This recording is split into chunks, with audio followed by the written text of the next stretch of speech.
আধিপত্যবাদ বিরোধী আন্দোলনের অগ্রসৈনিক জুলাই যোদ্ধা শহীদ শরীফ উসমান হাদী ভাই আজ শহীদি তামান্না নিয়ে চিরনিদ্রায় শায়িত আছেন।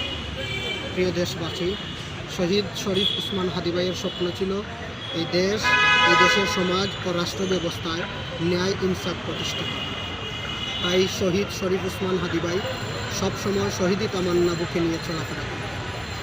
শহীদ শরীফ উসমান হাদী ভাই সবসময় একটি কথাই বলতেন, একটি গানই গাইতেন, শহীদ যদি হই মা গো আমি সত্য ন্যায়ের পথে, দুঃখ করোনা মা গো তুমি একা হবে জানলাম।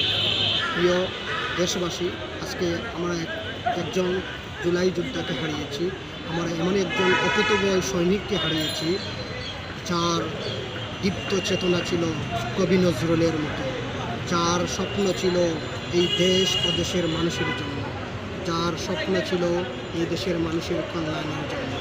প্রিয় দেশবাসী, শহীদ শরীফ উসমান হাদী ভাইকে আল্লাহ তাআলা যেন শাহাদাতের সর্বোচ্চ মর্যাদা দান করেন, এই প্রত্যাশা করে শেষ করছি। আসসালামু আলাইকুম।